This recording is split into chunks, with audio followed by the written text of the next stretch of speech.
아동간호학 핵심 요약 제2권입니다. 수두는 바이러스성 감염이며 공기 중 호흡기 분비물이나 접촉을 통해 전파된다. 직접 접촉에 의한 비말 감염이다. 수두 발진 양상은 반점, 구진, 수포, 가피 순으로 변한다. 발진은 몸통에서 시작하여 얼굴 사지로 퍼져나간다. 가피가 형성될 때까지 격리해야 한다. 수두 아동의 소양증은 고열로 인한 증상입니다. 간호중재는 항히스타민 투여, 시원한 환경 유지, 칼라민 로션을 바른다. 볼거리는 이하선이 붓고 통증이 있어 음식 섭취 시 불편함이 있다. 따라서 부드럽고 삼키기 쉬운 음식을 제공해야 한다. 딱딱하거나 자극적인 음식은 피해야 한다. 백일에는 비말 감염으로 전파된다. 환자와의 직접적인 접촉을 피한다. 농가지는 목이 물린 후 입가에 수포가 터지며 벌꿀색 가피가 생긴다. 치료는 항생제 연고를 8에서 10일간 바른다. 급성 림프 구성 백혈병은 혈소판 감소로 출혈 위험이 크다. 출혈 예방 간호는 근육주사 대신 경구투약을 한다. 아스피린은 사용하지 않는다. 주사 부위는 강하게 압박하고 구강 위생은 부드러운 칫솔 사용한다. 아동의 대상 영속성이란 대상이 눈에 보이지 않더라도 계속 존재한다는 것을 이해하는 인지 능력을 말한다. 피아제의 인지발달 이론에서 감각운동기 0에서 2세에 발달한다. 한 예로 인형을 천으로 가렸을 때 천을 젖히고 인형을 찾아낸다. 신생아 두열종은 골막과 두개골 사이에 혈액이 고이는 현상이다. 봉합선 경계 안에 국한된다. 흡수에는 수주에서 수개월 걸린다.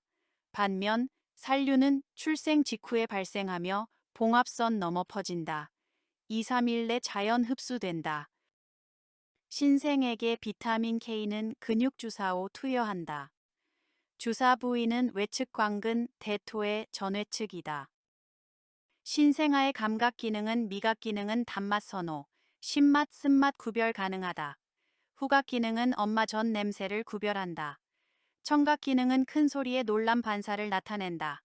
시각은 출생 시는 미숙하여 약 20에서 30cm 거리만 초점 가능하다. 통각 기능은 통증에 민감하게 반응한다. 유아의 대소변 훈련은 18에서 24개월경 아동이 준비 신호를 보일 때 시작한다. 아동이 원할 때 병위에 앉히고 성공 시 칭찬과 격려를 한다. 발달 순서는 대변 조절, 주간 ben뇨 조절, 야간 ben뇨 조절 순이다. 여아의 사춘기 첫 징후는 유방 발달이다. 이후에 음모 발달, 성장 급등, 초경으로 이어진다. 초경은 보통 사춘기 시작 후 약 2년 후 발생한다. 성장통은 보통 3에서 12세 아동에서 흔하다. 증상 특징은 주로 밤에 발생, 아침에는 사라진다. 하지 다리에 국한되며 팔로 방사되지 않는다. 휴식 시에도 발생 가능이므로 활동과 큰 관련 없음. 부종발적 열감 없음 증상을 보인다. 대부분 자연적으로 소멸된다. 아동의 신증후군 증상. 전신 부종, 오목 부종, 체중 증가이다. 신증후군 간호의 핵심은 소변 단백뇨 배설량 사정이다. 페닐케톤요증은 페닐알라닌 대사효소가 결핍되면 페닐알라닌이 축적되어 뇌 손상, 지능 저하를 가져온다. 간호중재는 페닐알라닌 함유량이 낮은 특수 조제 분유를 먹인다. 신생아가 출생 후 호흡하지 않으면 즉시 자극을 주어야 한다. 가장 먼저 하는 간호중재, 등을 두드리거나 발바닥을 자극하여 호흡을 유도한다. 신생아 안면신경마비는 난산, 겸자분만, 흡입분만 등으로 얼굴이 강하게 눌릴 때 발생한다. 증상은 한쪽 안검이 잘 감기지 않고 울 때 입이 한쪽으로 일그러진다. 일시적 현상이므로 수준의 자연 회복된다.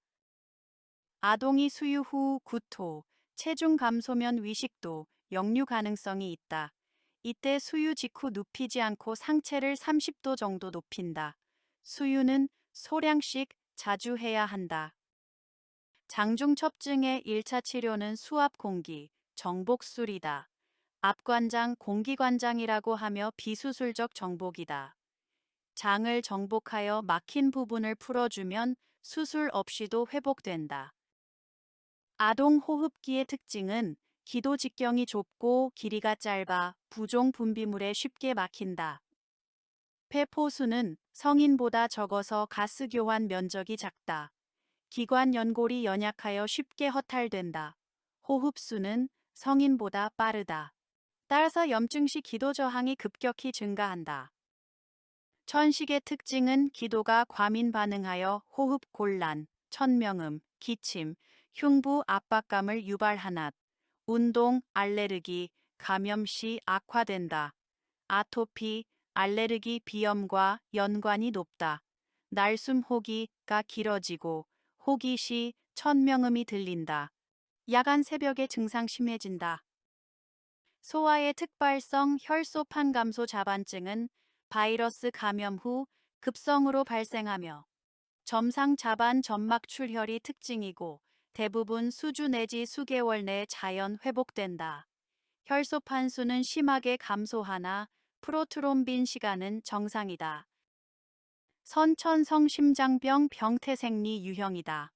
폐혈류 증가형은 심방 심실 중격결손으로 폐혈류가 증가하여 폐을혈을 유발한다. 폐혈류 감소형은 팔론의 증후군, 폐동맥 폐쇄로 폐혈류 감소로 청색증, 저산소 발작 증상을 보인다. 혼합형은 대혈관전위, 대동맥이 우심실의 유출로가 된다. 폐혈과 저산소증이 동시에 발생한다. 혈류 폐쇄형은 대동맥 협착, 폐동맥 협착으로 혈류 장애를 유발한다. 급성 사구체 신염의 원인, A군 베타 용혈성 연쇄상구균 감염 후 합병증이다. 주요 증상은 혈뇨, 단백뇨, 고혈압, 눈주위 부종 등이다. 간호는 체핵균형 관리이다. 소아 류마티스 관절염은 만성 염증성 질환으로 재발 예방과 관절 기능 유지가 중요하다. 약물 치료, 비스테로이드성 소염제, 필요시 면역 억제제, 규칙적인 운동 관절 가동 범위를 유지한다. 뇌수막염의 증상은 고열 천문 팽창 목강직 분출 구토, 의식 저하이다. 중재는 뇌압 상승 관리, 침대머리 올리기, 어두운 환경 조용히 유지한다. 수두는 발열구진성 발진 수포 가려움을 보인다. 전염력 강하다. 간호 목표는 가려움 완화와 피부 2차 감염 예방이다. 포를 터뜨리면 감염 위험이 증가한다. 발진 부위에 칼라민 로션을 바른다. 급성 림프 구백 혈병 아동에게 요추천자하는 이유는 암세포가 중추신경계를 침범했는지 확인하기 위해서이다. 윌름스 종양, 신모세포종은 주로 3에서 4세 아동에게 발생한다. 복부 종괴가 가장 흔한 소견이다. 종양 파열 시 암세포가 복강 내 전파되므로 예후가 악화된다. 따라서 복부를 불필요하게 만지지 않는 것이 가장 중요한 간호 중재이다.